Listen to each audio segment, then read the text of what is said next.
And I think you need and deserve some help with that. And I don't think these three are or should let you into their lives unless and until you get the kind of help that I'm talking about, and that independent professional can say to them in good conscience that I believe you can begin to have a relationship with your mother. And at that point that he or she would say that to you, I would highly recommend that you do that in baby steps with boundaries.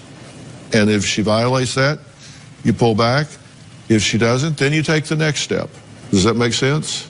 Yes, sir. Are you willing to take that help? I am. I think you deserve it. I think you'll respond to it very well because I think you're highly motivated. I am. Okay? Yes. All right. Fair enough? We'll leave it right there. All right, I'm going to let these guys go. Coming up, he put himself in foster care when he was just 13. People can make changes and be self-determined. Why my next guest says he had to get away from his mother at such a young age, and what he has to say about Sean, Scott, and Alex that could change their lives. We'll be right back.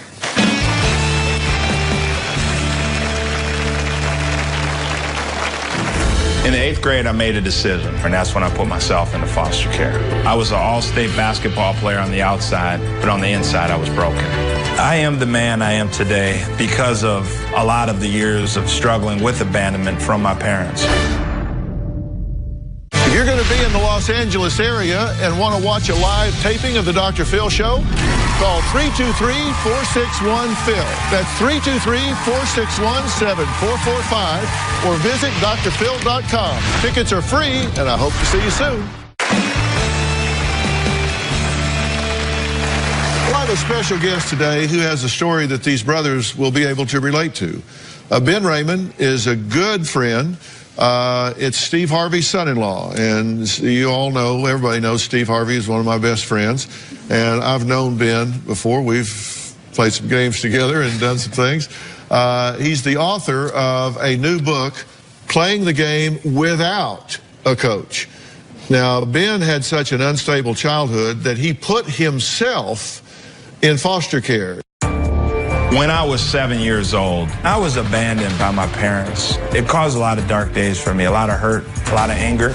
My mother was in hospitals with a drug addiction, and my father was running the streets as a drug dealer. I was angry, and I wanted a better life. In the 8th grade, I made a decision. Enough was enough, and that's when I put myself into foster care. I lived with 3 different families over a 4-year period, searching for love, searching for stability. I was an all-state basketball player on the outside, but on the inside, I was broken. Finally, I met a family. Mom Cap took me in. I met Ben through my son. They were friends and they played basketball together. He came to me and he said, I've emancipated myself from my parents, and I know I could get an apartment, but I need a family. And that's all it took for me. It was an immediate yes. I don't know what would have happened if I didn't meet Mom Cat. She saved me when I needed it most. She gave me the love and attention I needed, gave me rules and stability. To see the change in Ben, it was metamorphosis. He went from being totally silent to being totally involved with everything in family life. Getting a college basketball scholarship, knowing that I was going to be one of the first to graduate in my family, was something I was very proud of. I am the man I am today, the mentor, the father, because of a lot of the years of struggling with abandonment from my parents. And I don't want any child growing up without a mentor, and that's why I do what I do today. I always wanted to be successful. Sports gave me the confidence to be successful. I was a Fortune 500 high-level executive for so many years and propelled me to be the entrepreneur I am today. I prayed so hard for a 3rd child, and it just didn't happen. In my lap drops a 6'7" guy who can bench press me. I didn't even have to do diapers. It was like meant to be. He's an awesome kid. I love him. I always will.